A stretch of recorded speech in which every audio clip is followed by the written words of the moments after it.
બરડા પંથકના કુણવદર ગામે ગ્રામસભાનું આયોજન થયું હતું, જેમાં ગામના વિકાસને લઈને ચર્ચાઓ કરવામાં આવી હતી તેમજ અનેક પ્રશ્નોની રજૂઆત પણ કરવામાં આવી હતી।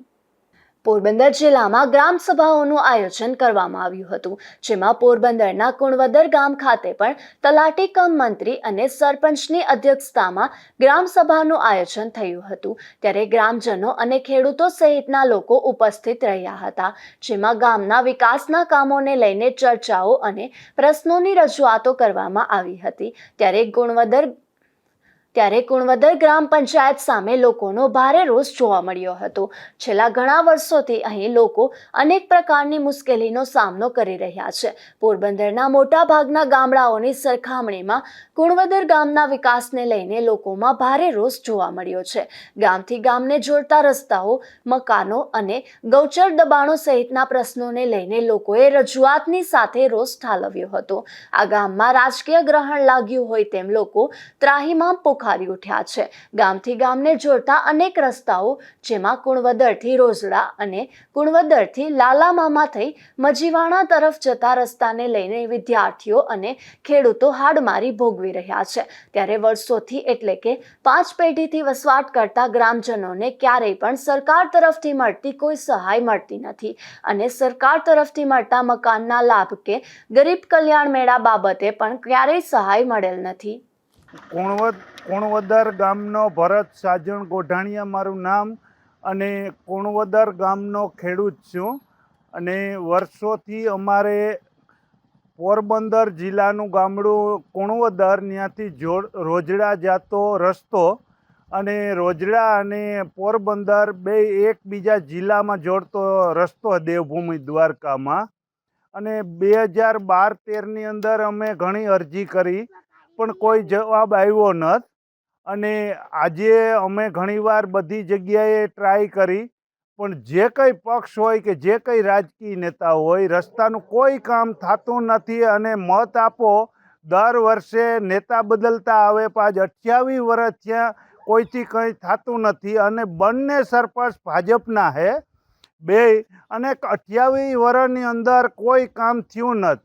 12-13ની અંદર જેથી અમે ઘણી 1-2 વ્યક્તિએ આને કર્યું હતું, કામ કરવા કોશિશ કરી પણ હજી પણ કંઈ થયું નથી અને ગામની અંદર એવો ડર છે કે કોઈ માણસ જણ થઈને વાત કરવી કે કોઈ બોલી શકે એવા નથી, બંધાઈ ગયેલા છે જે કંઈ પક્ષ હારે। એટલે આ લોકો કામ કરવાની કોઈ નીતિ છે નહીં અને મતદાન જોઈએ એટલે આ લોકોને મત કરવા કરતાં કામની જરૂર છે। આજ 28 વર્ષમાં નેતા કરોડપતિ થઈ ગયા પણ એક કુણવદર ગામના 3 રસ્તા હજી થયા નથી। ગામની અંદર પ્લોટની જરૂર છે, ખાલી પ્લોટની જરૂર છે।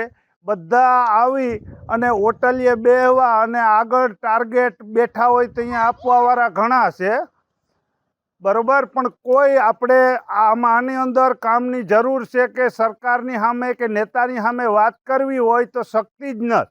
એટલે હવે અમારે આજ અહીંથી 150 ખેડૂત છે આ રસ્તા ઉપર, તો દરરોજ અમારે બાઇક લઈને જવાનું તો પાણીની અંદર આંકવાની, તો ચોમાસાની અંદર છોકરાઓને ભણવાની મોકલવાના, તો આજ 150 ખેડૂત હોય તો તમે સમજી લ્યો કે 700 થી 800 માણસનો આજ હોય, 1000 વીઘા જમીન છે તો એ જમીન મેલી દેવાની, તો દરેક વ્યક્તિ ટેક્સ ભરે ને એક લાલામામા વાળો મજીવાણા જોડતો રસ્તો કુણવદરથી, એક સાયણીવાયુ વાળો રસ્તો, પછી કોઈ જગ્યાએ એકય રસ્તાનું કામ કરેલ નથી। 12-13થી આમને આમ હાલે, 28 વર્ષ થયા।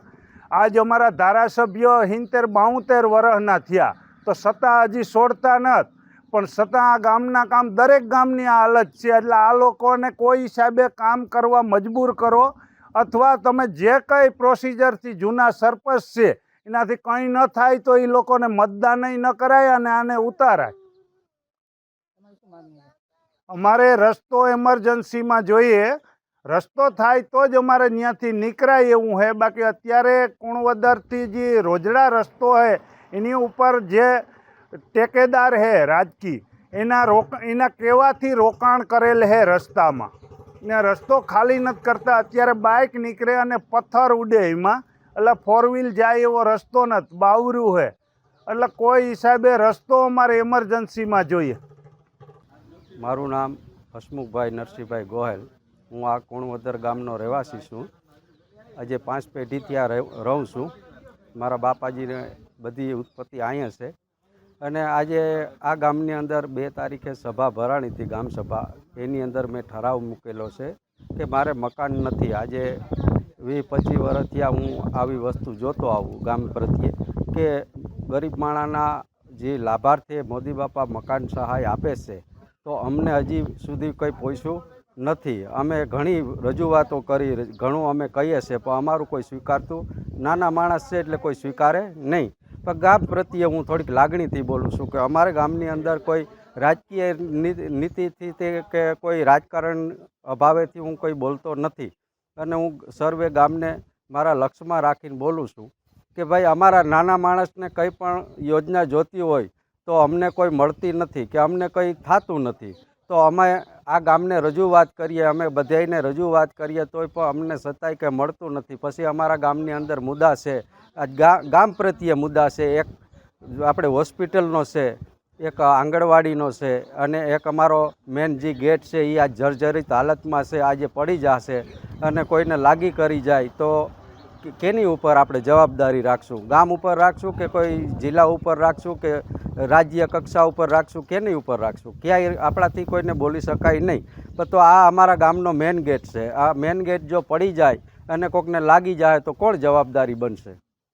આવું હું માન્યતા રાખી અને ગામ પ્રત્યે થોડીક લાગણી કરી અને અમારા ગામની અંદર વિકાસ કરો. આજે આજુબાજુના ગામડામાં તમે જોવો તો બધોય વિકાસ થાય. અમારા કુણવદરની અંદર કંઈ વિકાસ નથી થતો. આજે બધે ગામડે આજ ગરીબ માણસને મકાન સહાય મળે, બધું મળે.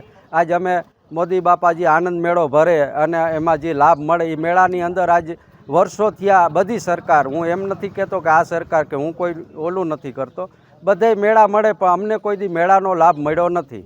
કેમ કે અન્ય જેના લગતું હોય એના ફોર્મ ભરાઈ જાય અને એ ફોર્મથી બધાને મળી જાય. અમને કોઈ દી નાના માણસને કોઈ દી આ જોગવાઈ મળી નથી.